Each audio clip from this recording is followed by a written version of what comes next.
What's going on, y'all? I'm Nate. I'm Elijah. And welcome to MMA Bros. Today we'll be predicting the greatest UFC pay-per-view live event.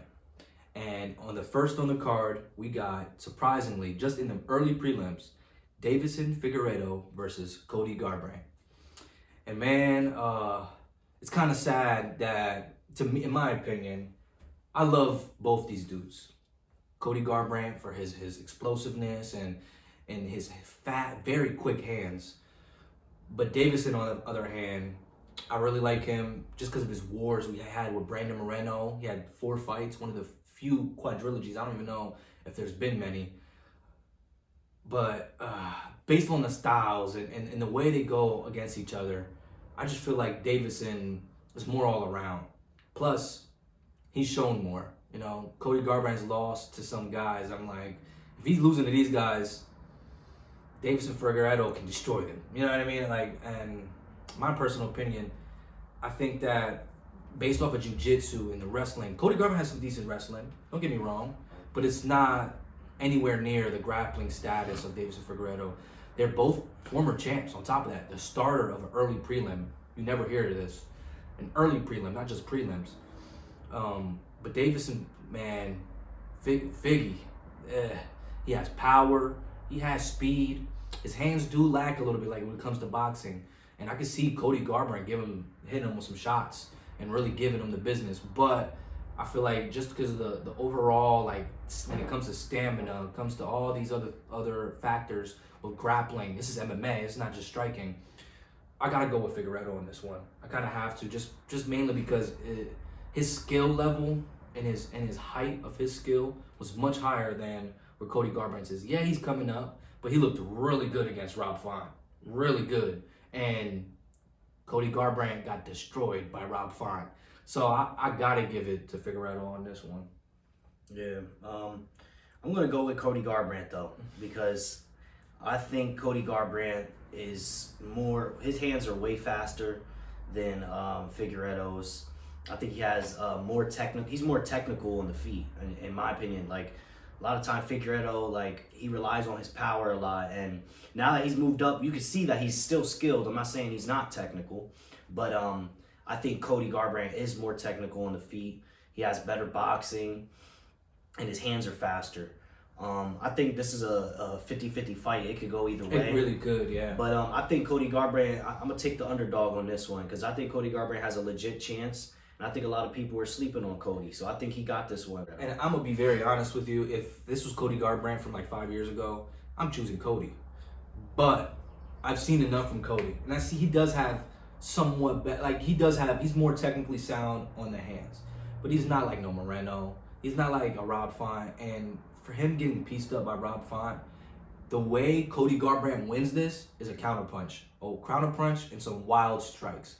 That's almost every finish he's had is not very technical when you look at a lot of his knockouts. Later on, he gets more technical, but I don't think that is enough, in my personal opinion. I get your point. I just want to argue a little bit because I really do think Figgy should probably easily. First round's going to look closer, but as soon as it gets later on, I think Figgy's just going to pull away and most likely submit him. I think he's going to submit him.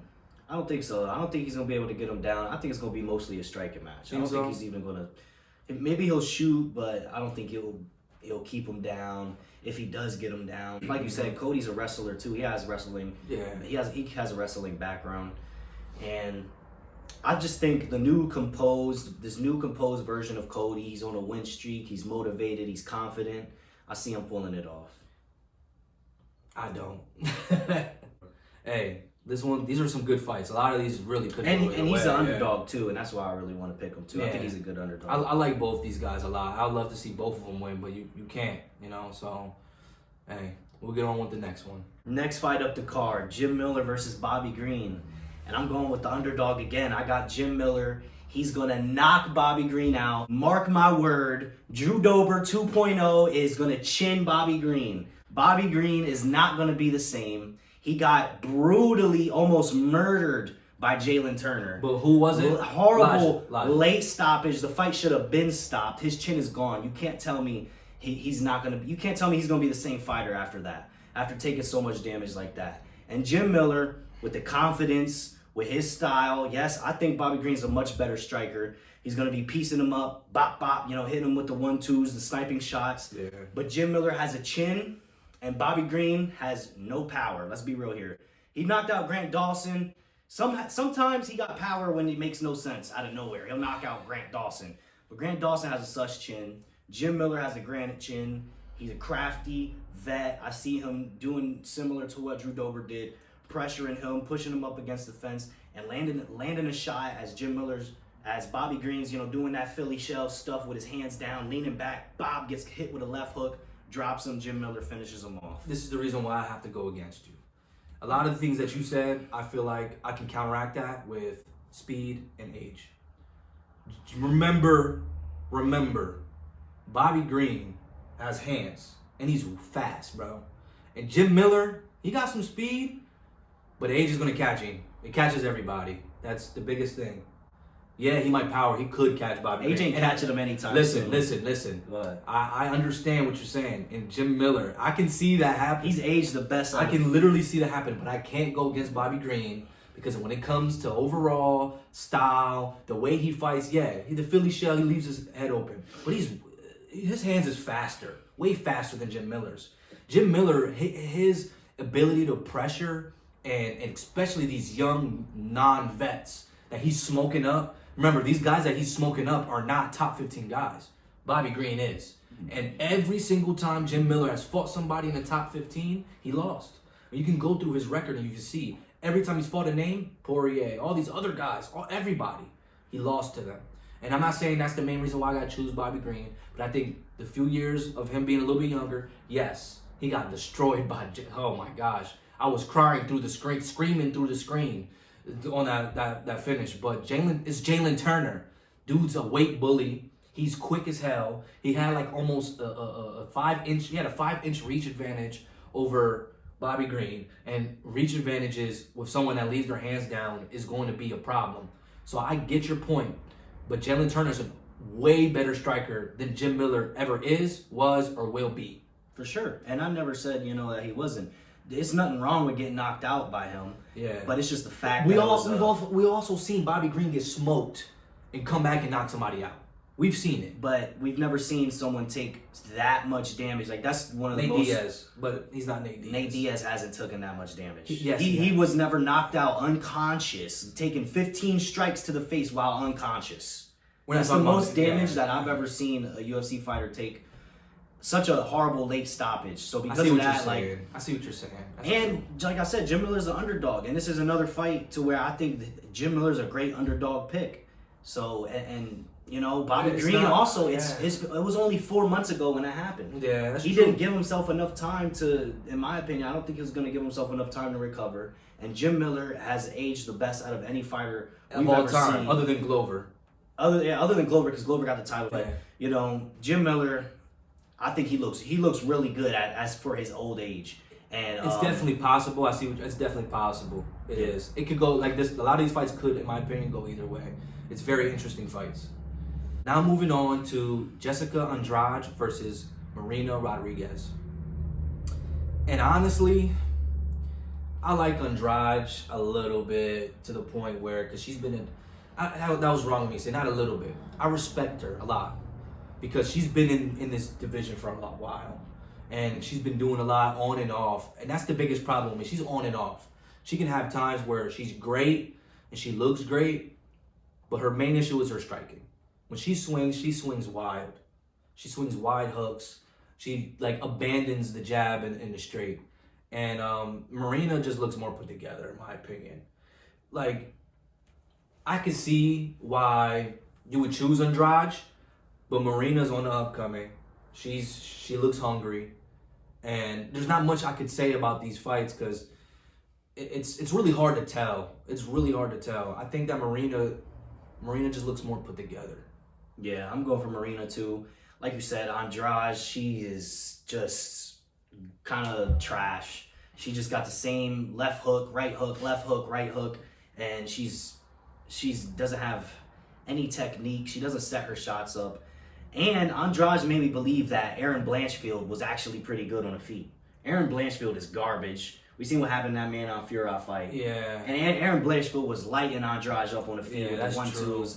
Marina Rodriguez has shown that she has pretty decent striking and decent technique. Man, and so Fiorot is a legit striker, though. Yeah, she's good. So I get your point, but Andrade is not really a striker. She's known for her wrestling. So if she's able to get Marina against the cage and just wear her out, I can see it going to Andrade. I don't want to completely counter out, but Marina looks more hungry, in my opinion. Andrade looks like she's on the thinning edge of her career. If she doesn't get these wins here, she's probably going to be on a downhill just taking money fights at that point. Just to, not even a title shot chance anymore. But she has a chance. I'm not going to completely counter out. But I'm going to go with Marina by unanimous decision. Yeah, me too. Next fight up the card, Jalen Turner versus Renato Moicano. And this fight is a lot of these fights are, for me, they're hard to choose. A lot of these fights are 50-50 fights. And I'm going to go with Renato Moicano as the underdog again. Another underdog pick. I'm pretty sure Moicano's the underdog.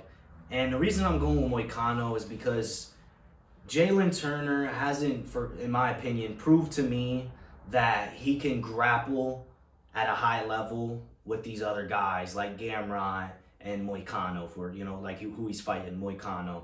And the reason I say that is because Gamrot was able to take Turner down and hold him down for long periods of time. And Gamrot is a good wrestler. He's strong. I'm not saying Gamrot is a bad fighter. But when it comes to Gamrot's ability, jiu-jitsu ability, and ability to hold another man down, it's not as good as Moicano's. I think it's nowhere near as good as Moicano's. Moicano's a much better finisher, first and foremost, on the ground, and damager on the ground, and holding someone down on the ground. He's better at holding someone down, in my opinion, than Mateusz Gamrot. So I think if he's able to get Moicano down, I don't think Turner will probably be able to get up maybe sometimes, but I think Moicano's relentlessness in the grappling and skill in the jiu-jitsu is going to be an advantage for him. Even if he's not able to take him down, I could see him pushing him up against the fence and just getting his back from standing. Things like that in the first round. If he can't get him fresh with a single leg or a trip fresh in the first round, maybe take his back from a clinch standing position. Yeah. And I think Moicano has good enough striking to last with Turner on the feet. I don't think he's going to get completely smoked in the first round. It could happen. It could happen. Moicano has a sus chin. He's been knocked out before.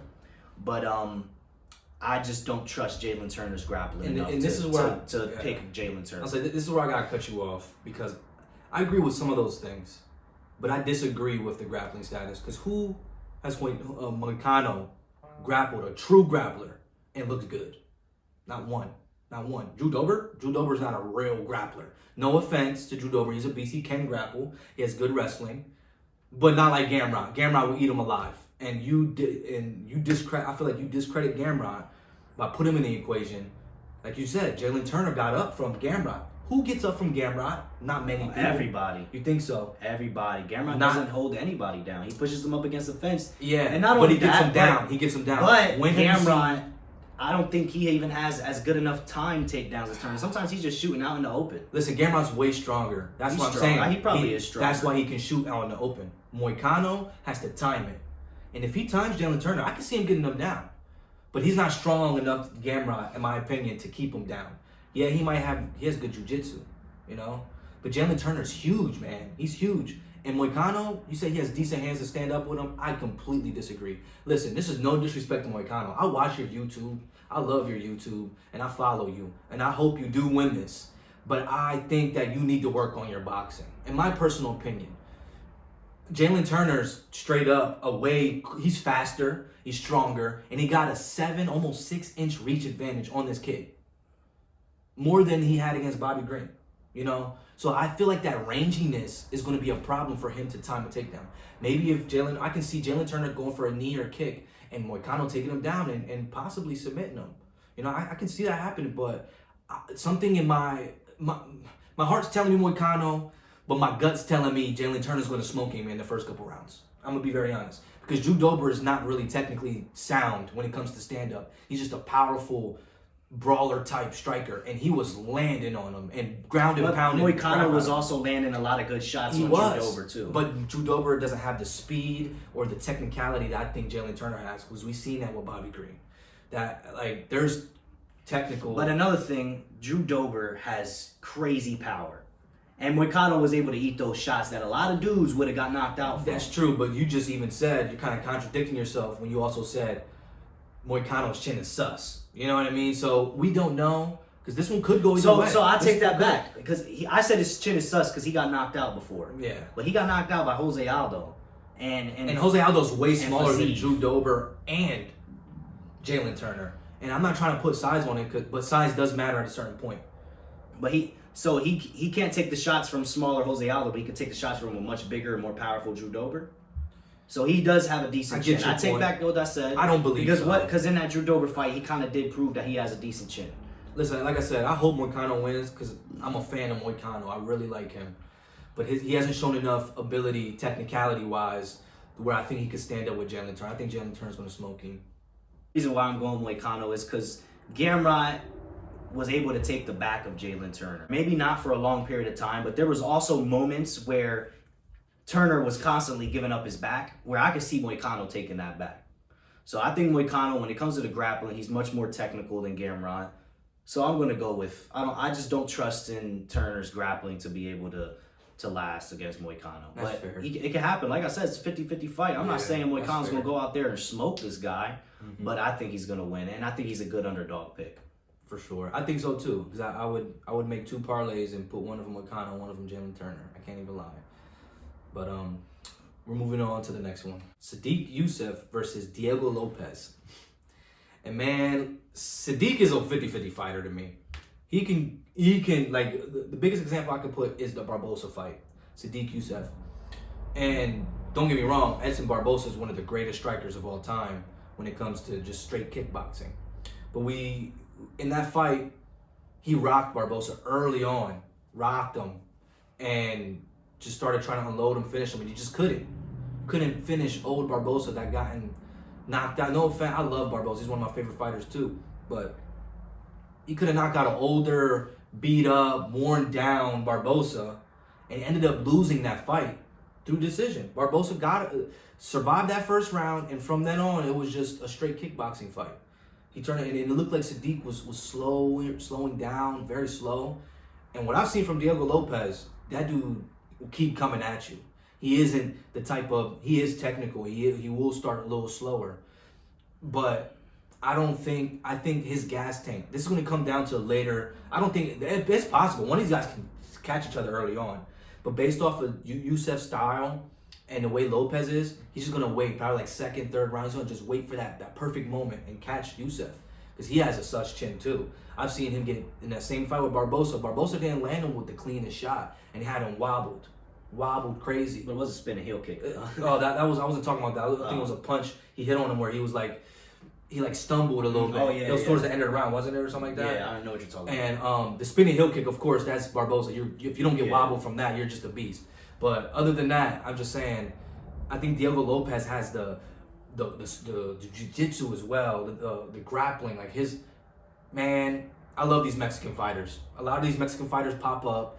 They're so all around. They have great energy. And I feel like when he brings that to Youssef, he's going to be overwhelmed. I really believe so. Yeah, I'm going with Diego Lopez too. I like him in this matchup. And Diego Lopez he kind of reminds me of like Charles Oliveira with his style a little bit. Yeah. He got a lot of power on the feet. He's aggressive. And he's got really good submission ability. And like you said, he's more all around, I think, than Sadiq Youssef. He has more ways to win the fight. I could see him, like you said, Sadiq Youssef has a sus chin, and Diego Lopez has a lot of power. So I could see either Diego Lopez getting a knockdown, jumping on a submission, or let's say if Youssef gets the better of Lopez on the feet, and Lopez gets dropped, and Youssef jumps on top, I could see Lopez coming up with a submission off the bottom, because that's how good his jiu-jitsu is. So I'm going to go with Diego Lopez. Yeah. Next fight up the card, Holly Holm versus Kayla Harrison. And I think Kayla Harrison's going to win this fight if she makes weight, because she's a big girl. She used to be a 145 before she came to the UFC. So hopefully she can make weight. I think she will. and I think she's going to beat Holly Holm because Holly Holm, she's 42 years old, and although she doesn't look bad for a 42-year-old woman, she doesn't look too amazing either. Like, she used to be really known for her kickboxing, and she used to knock girls out and show great footwork and speed and kicks. But now, as she's gotten older, she relies more on her physicality. She pushes girls up against the fence, and that's how she wins her fights, in the clinch, pushing up against the fence. And Kayla Harrison is an Olympic and world champion in the judo. Yeah. So you try to push Kayla Harrison up against the fence, you try to clinch up with her, she's going to do a judo trip or judo throw and take Holly Holm down. That's what I see happening. So, you know, because of Holly Holm's style, pushing her up against the fence in the clinch, Kayla Harrison is a lot more credentialed in that area when it comes to grappling. For sure. So I'm going with Kayla Harrison. I agree completely with what you're saying. I can't even deny anything because, like you said, Holly Holm, her striking is not what it used to be. And Kayla Harrison, she's on the upcoming. She's like I said with the Marina Rodriguez, she looks hungry. She's focused. She's also 16-1. You know, we can put records into this, and if you want. And she has a good little record for MMA. Most of the people that get into UFC and things like that, like for their first debut and stuff like that, especially the fact that she's fighting Holly Holm for her debut, they're expecting a lot from Kayla Harrison, a whole lot. Because if she beats her, she's already jumping up really quick, just like how Pereira did. He only had like 3 fights until he got a title fight. So I feel like Kayla Harrison, she's one of those prospects. Is like, if she loses this, it's like, what was the point of even bringing her in here? Because Holly Holm is on the ends of her career, in my opinion, and Kayla Harrison, she's shown that she can fight MMA. She can do MMA. She can fight with strikers and still take them down and do what she got to do. Like you said, Holly Holm relied on her physicality. Kayla Harrison's all physicality. So let's see who wins this. And she has the technique. over the physicality as well, for sure. And next fight on the card, we got Calvin Kattar versus Aljamain Sterling. And man, I in my opinion, I love Kattar. He's a dog. He's a beast. And if he wins, I won't even be as mad. But I gotta go with Aljo in this one. Aljo, he looked like he took some time to bulk up. He got well acclimated to the weight class, and this is a really good style matchup for him, in my opinion. Because Calvin Kattar doesn't have, like, he can defend, but he doesn't have the takedown and the wrestling credentials to really compete with Aljamain. Aljamain, he is obviously one of the best wrestlers in the smaller weight classes, in my opinion. Like, look what he did to Cejudo. Look what he did to Petr Yan. You know, they weren't the most exciting, but it shows his technique. It shows what he can do. It shows that his wrestling is beyond a lot of these guys, and his ability to get these positions on people, getting their back and stuff. That's not an easy thing to do, especially with the credentials, the people he's doing them to. You know, so I like Kattar a lot, and I can see him. When it comes to the stand-up, Aljo's stand-up is iffy, but people don't give him enough credit because he did have some good stand-up things. We've seen him get knocked out. But by who? Sean O'Malley. Back in the day, Marias, you know? So it's like, the other fights, if you want to add those the old Marias fight, that was just a beautiful knee, you know? But I feel like Aljo's gotten much better. Yeah, his takedown selection, his ability to know, he has the knowledge now. So I believe that Aljo should be able to take this. Yeah, and another thing is, Kattar doesn't have like that sniper one-shot ability like Sean O'Malley. Yeah. So I don't really he wears see you him down. Yeah, I don't really see him like fading back, straight right hand. That's more like Sean O'Malley style. So, and another thing, Kattar hasn't fought anyone nowhere near the level as credentialed as Aljamain Sterling in the grappling. Yeah, for like sure. Who has he fought? Josh Emmett? Well, this guy doesn't take it. Yeah. Who does he out grapple? You know what I mean? He got completely. He got choked out with a triangle choke by Yair Rodriguez, and Yair Rodriguez got completely ran through by Brian Ortega. Other than that first round, in the second round he ran through Yair Rodriguez. So. And the 145 division, like, it just doesn't have a lot of good grapplers. There's like Brian Ortega, and that's it. You know what I mean? And Mazar Evloev now, and even him, he's more like all around type of fighter. Yeah. So I think Aljo is going to be able to take him down, take the back, things like that. Cat Cater's never faced someone with the level of skill in the grappling as Aljo. I could be wrong about this, but Aljo can make this one of the more boring fights of the card. This is just my personal opinion. Yeah, it probably will be. I like Aljo to a somewhat extent. As a dude and different things like that, and I respect him. He is highly skilled at what he does. So I gotta respect that. But honestly, Aljo can make this a fight where Calvin Kattar can't do nothing. He's just gonna have to defend. It could be boring, but I am still excited to see Aljo. Yeah, me too, because he's coming up. 45. This is come up. You never know. What if he freaking sleeps Calvin Kattar? Because like, that's what I'm saying. Aljo's stand-up's a little underrated. So I don't think it's the greatest, but I think he can stand and bang with some of these dudes as long as he takes smarter shots, in my opinion. Moving up the card for the prelim headliner, we got Jiří Procházka versus Alexander Rakic. And this is a good fight. I think this is guaranteed to be a fun fight because it's Jiří Procházka. Every fight he's in, he's guaranteed to give us fireworks. And I'm going to go with Jiří. I think Yuri's going to knock Rakic out because Rakic, a lot of people, they talk a lot of good about Alexander Rakic, and he is good. He's very light on his feet. He has good footwork, nice leg kicks, nice kicks in general.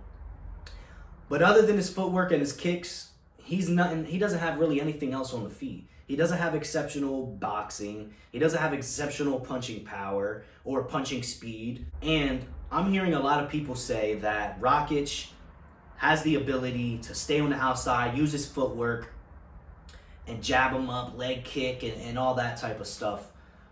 But I think you can't do that with Jiří Procházka. His pressure and I also think Rakic hasn't faced someone that has the pressure and mix-up ability and power of Jiří Procházka. The ability to really put so much danger and pressure on you in the fight, on the stand-up. And I don't think Rakic has that. Rakic doesn't have that ability to make Jiří pay for leaving his chin open, coming in aggressively. I don't think Rakic has that ability to make him pay for that. And I don't see him landing like a crazy head kick or something like that, knocking out Jiří. He could, but I don't see it happening. Rakic has never faced someone to the pressure and the level of Jiří Procházka.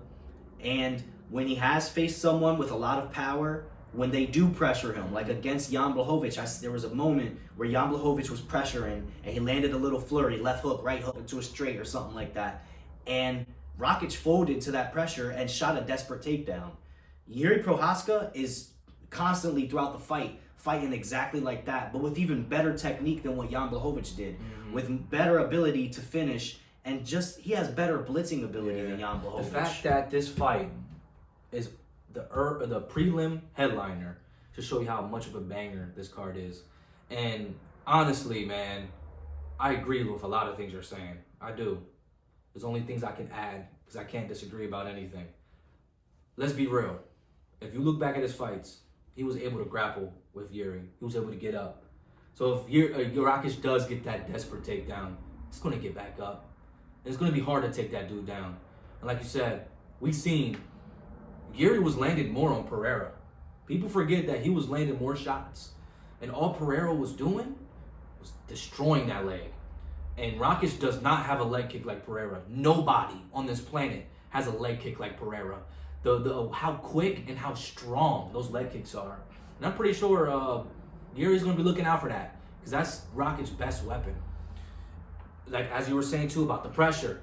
Nobody has pressure like Jiří Procházka. There's not one single person on this planet because his pressure is different.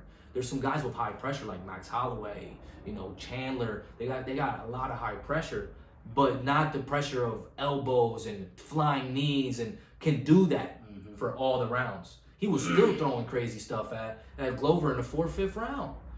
Who does that? Only Jiří. And I don't think Rakic has fought anyone or will be able to handle that. And another thing that's really getting at me is the cockiness of Rakic. I think he's underestimating Jiří. I think that's going to be a big problem for him. I think he's underestimating. He might talk. There's certain things that I don't know if when the conference comes out, he might change it up. But when I was leading up to the fight, he was talking hella trash, saying he's no samurai and different things. That's going to bite him in his ass, I truly believe.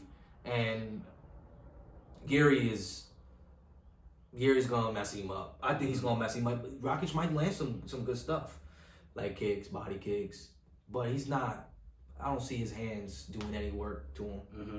And Rakic, his way to win fights, what he's really good at is making you fight at his pace. And Yuri does literally change. Every fight he's been in, he's controlling the pace. Exactly. Every single fight. Exactly. Dominic Reyes, Alex Pereira controlling the pace. Pereira's fighting a little slower too, but it's probably because he knows how Yuri fights.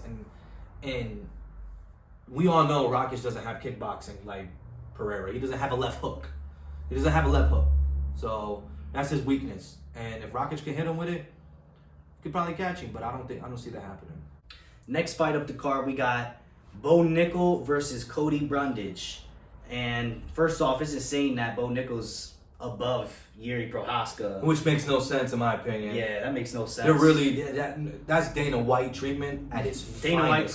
privilege. Dana White privilege at its finest. And hey, I get it to a certain extent. He's a collegiate wrestler. They American. They like to all on the freaking wrestlers all the time. So it's like I get it, but I don't get it because Yuri's a way bigger draw. Period. Draw. Period. Who would you rather have as a headliner, Bo Nickel on a fight night or Yuri? Yuri, 100%.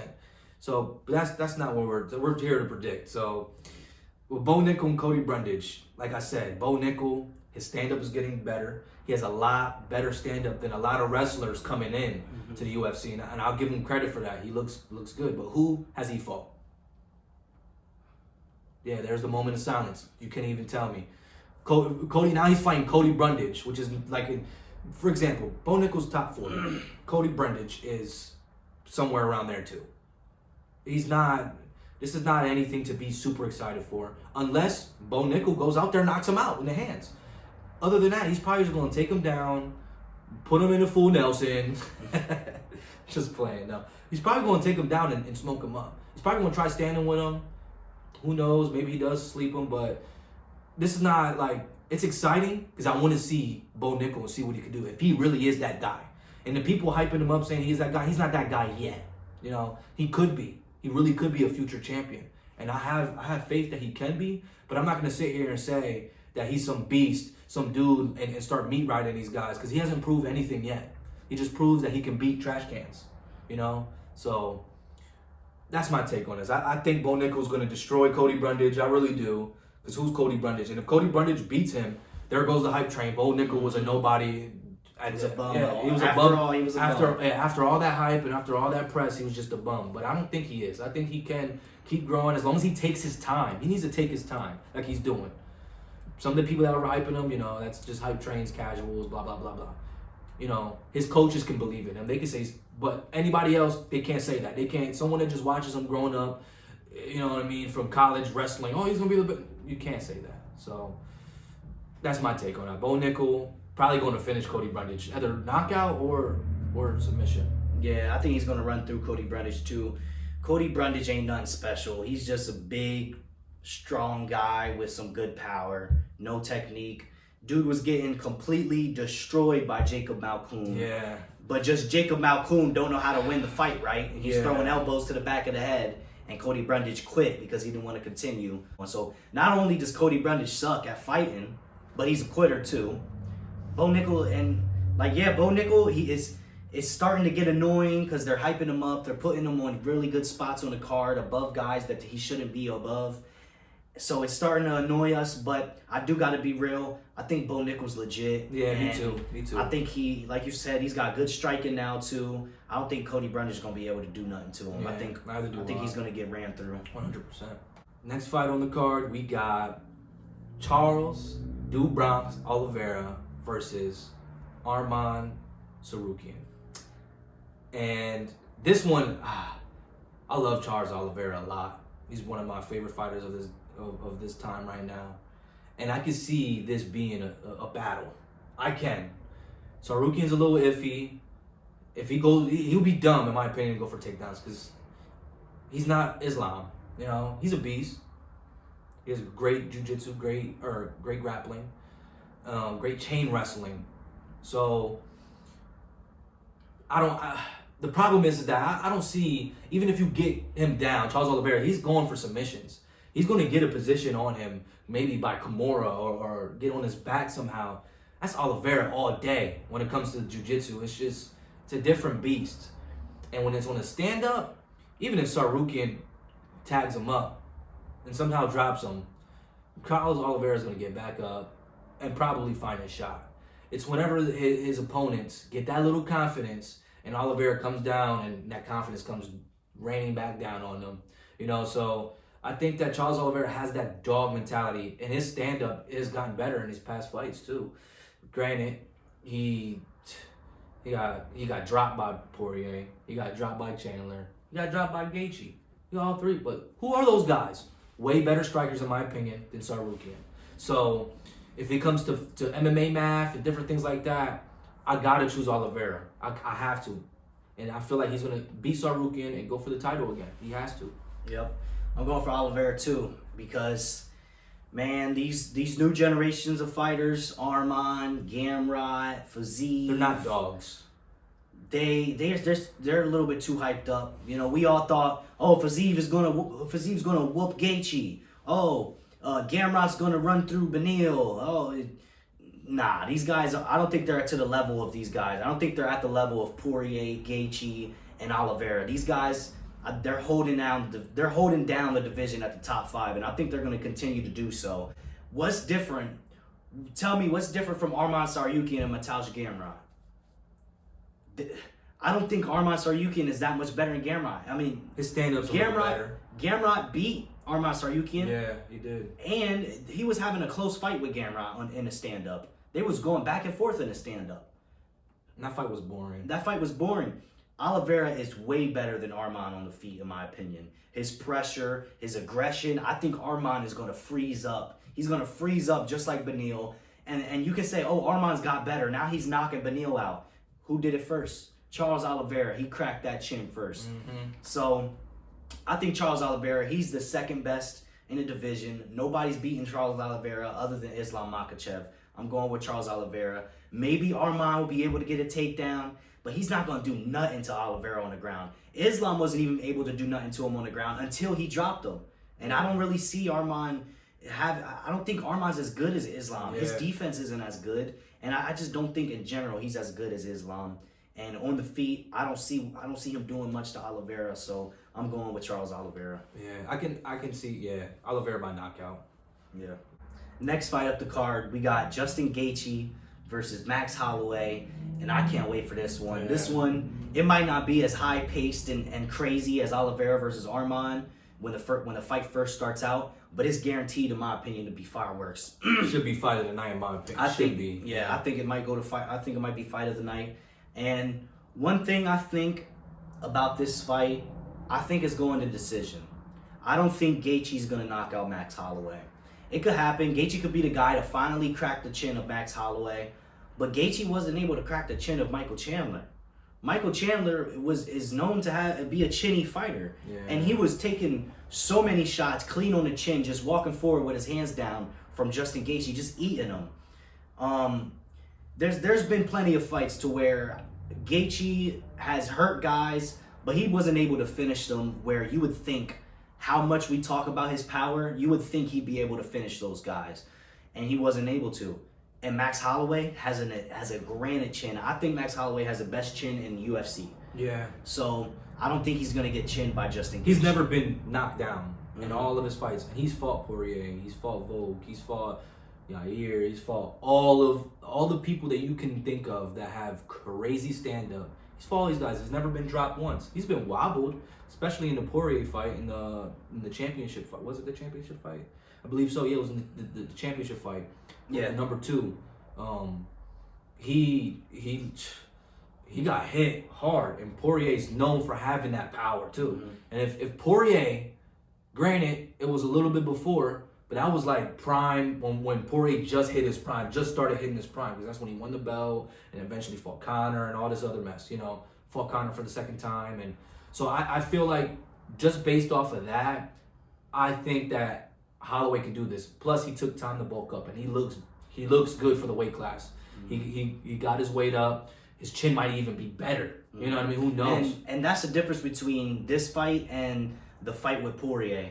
Because this time, he actually took time to bulk up. He knew about this fight. I think I heard something that he knew about this fight right after he fought his last fight. Who was that? Arnold Allen? Yeah. Right after the Arnold Allen fight, he knew his next fight was going to be Justin Gaethje. So after that fight, he started bulking up right away. So he knew this fight was coming. He's been bulking up, and that didn't happen in the first time moving up to lightweight. Mm-hmm. His first time moved up to lightweight, he looked chubby. He didn't really build himself into the division. Mm-hmm. And he still had an amazing performance. Yeah, amazing, and he started to take over in those third, fourth, and fifth rounds.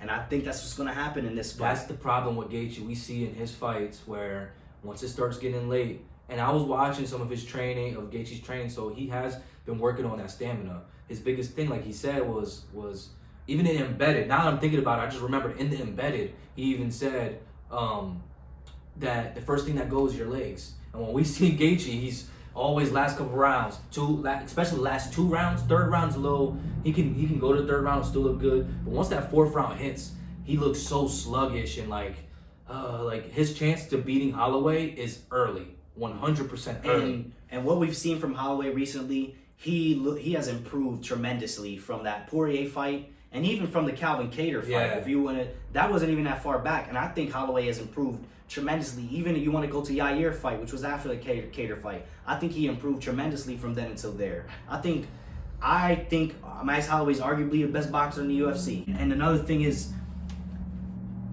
with the leg kicks, right? Holloway got his legs torn up by Volkanovski, but here's the problem with that. First off, Volkanovski in his prime is a freaking beast, and maybe he's still in his prime. I'm not saying he's not in his prime anymore, but Volkanovski against Holloway is the toughest matchup for Holloway. Yeah. His build, I think, is what really gives Max Holloway a lot of problems on the feet. When you watch his fights against Volk, he's a lot less elusive and quick on the feet and moving around. And you see he's a lot more plotty and sitting down on his punches and just not moving his feet as much. And I think the reason he does that is because he kind of crouches down a little bit to be at the same level with Volk. So his legs are a lot more open for those leg kicks. When he fights taller guys, Yair Rodriguez, Arnold Allen, he doesn't do that. He's a lot more upright. He's moving on the feet. Look at that Arnold Allen fight. Look at his footwork on the fight. Yeah. Body kicks on the outside. I think that's what he's going to do with Justin Gaethje. I don't think Gaethje's going to have too much success with the leg kicks. And honestly, Gaethje hasn't been throwing a lot of leg kicks recently in his fights. And listen, I have the idea in my head that Gaethje can catch him, and he can be the one to finally crack that chin. He can be, because it's freaking Justin Gaethje. So never count him out. But at the same time, just overall technicality, we both got to go with Holloway. And I think he's going to go to decision. I think so too. I think so and too. This is crazy saying this because these two were both dogs. They have so many finishes on their record. But Gaethje has a chin too. And Holloway's just I think he's gonna box him up. But who knows? Maybe Holloway, because he got a little bit bigger, he has some power now or something. Who knows? And honestly, I could see Holloway finish him in the later rounds. Me too. Yeah. Because in almost every Gaethje fight, he goes to war, he gets wobbled. He gets hurt sometimes. And every time he gets wobbled against Poirier, he gets hurt against Chandler, you see Chandler just swing wide overhand, swing, wham, wham. Holloway don't do that. If he wobbles you, he picks at you, jab, jab, body shot, back up top, right hand. And I can see him finishing Gaethje off after he gets wobbled. Yeah. So I'm going with Holloway. I think he's going to pull this off. I'm going with Holloway. Me too. In the co-main event, we got Zhang Weili versus Yan Xiaonan. And honestly, this is no disrespect. This is the title fight, obviously. Yan Xiaonan deserves it. She's been on a little tear recently, but she's lost to some competition on her rise up, where I was like, Weili would murk her, you know? She's way faster. I really do think Weili is way faster than this girl. This woman, sorry. And to be very honest with you, the power, the wrestling capabilities, just Weili can be considered, if she goes on and holds this title for a long time, the way she fights and the way her style is, she can be one of the greatest women's fighters of all time. Maybe not over Nunes, obviously, because it's going to be really hard to top Nunes. But a couple more fights, she can be in easily the top 3, top 4 of women's all time. Yeah, You know? I think Zhang Weili is the most skilled women's MMA fighter. Yes, all around skill, 100%. Yeah. Because, man, just watch her boxing footage. She fights like you don't see a lot of women fighting, and when they hit the pads, the sound of like, oh yeah, it's a video or it's just hitting pads. Like a lot of people can say that, but you can see the difference between an amateur boxer hitting the pads and someone like Mike Tyson or like Floyd Mayweather or Canelo. And that's the difference I feel like she has compared to all the women in that division. There's not one single girl in her division that hits that hard and so fast. And she's gotten so much better after the Rose Namajunas fight. Like, way better. And don't get me wrong, Yan Xiaonan she's good. She's good. But she's not great. And that's the only reason why I feel like Weili should destroy her. Yeah, I'm going with Zhang Weili too. I think she's just Yan Xiaonan is good, and she's an actual skilled women's fighter. She looks pretty good on the feet. But Zhang Weili, like you said, she's just better than everybody in the division. And that's just what I see when I watch Zhang Weili and I watch Yan Xiaonan side by side. I just think Zhang Weili is just better than her in every aspect. The pressure is going to be a problem for Yan Xiaonan. I don't think she's fought anybody that has pressure like Weili. I really don't. And Weili has the option of the grappling. Yeah. And Zhang Weili, I mean, Yan Xiaonan hasn't really been tested too much in the grappling. And I think Zhang Weili is a legit wrestler. She can really, she's been showing that she's got some good wrestling. And she's ability. strong, bro. Yeah. She's strong. Have you ever seen the video? If you are watching it still, just look at the video of her lifting up Francis Ngannou. Granted, Ngannou let her lift him, but that was out of weight. Not out of weight. He wasn't training for a fight or nothing, so he was heavy. He was like 280 at least. Just lifted him up with a single leg on her one side. There's not a lot of women that I believe that could do that. You know what I mean? Like I said, he let her lift her up. He let her lift him up.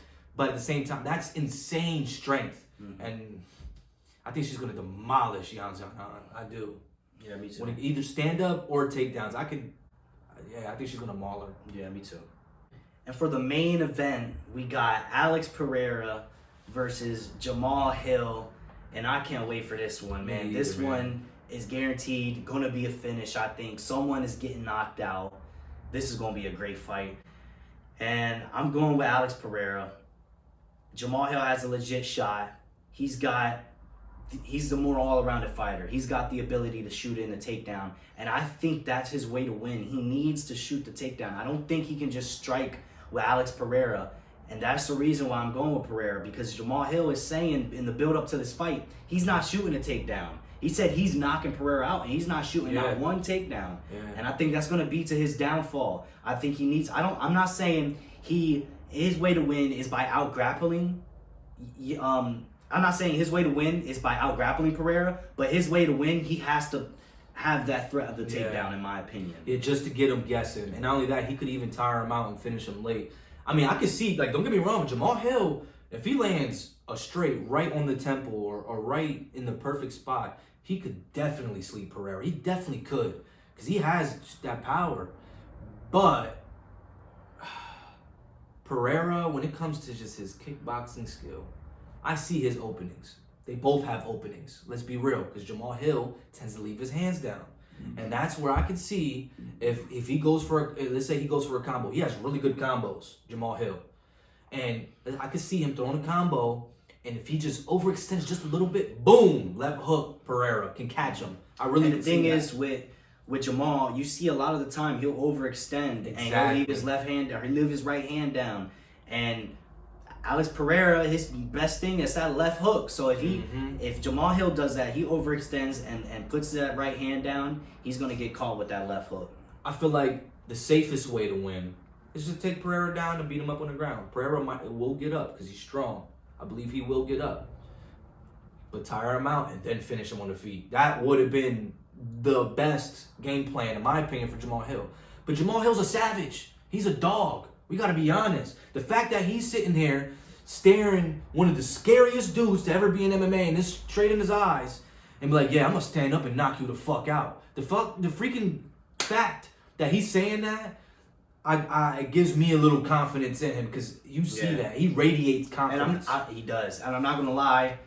It's like in the build up to this fight, I would see Jamal Hill, like you said, I'm gonna knock this motherfucker out, and it would make me feel, yo, he might be right, exactly, because of his confidence. It makes you want to pick him because of his confidence. But when I break down their fights and when I look at what they do and what they're good at, I think Alex Pereira got this one over I love him. this fight though, because either man wins, I would be happy for him. To be very honest with you, a lot of these fights, either a guy wins, except for the Charles Oliveira and Sarukian. Any of these guys that wins, I would be super happy for. Yeah, and another thing with Jamal Hill, coming off an ACL tear, going up against an ACL tear, right? Yeah. Going up against the best leg kicker that we've ever seen in the UFC. He's going to tear Jamal Hill's legs up. He has to, yeah. I think Jamal Hill really needs to have that threat of the takedown or he's going to get destroyed probably. His legs torn up and then caught with that left hook when he overextends. So, yeah, me and my brother are both going for Pereira. I think he can finish him. I think Pereira would have to finish him 100%. Yeah. But that's going to wrap it up for UFC 300, one of the greatest, if not the greatest, fight card of all time. I'm Nate. I'm Elijah. And this is MMA Bros. We hope you guys have a good night.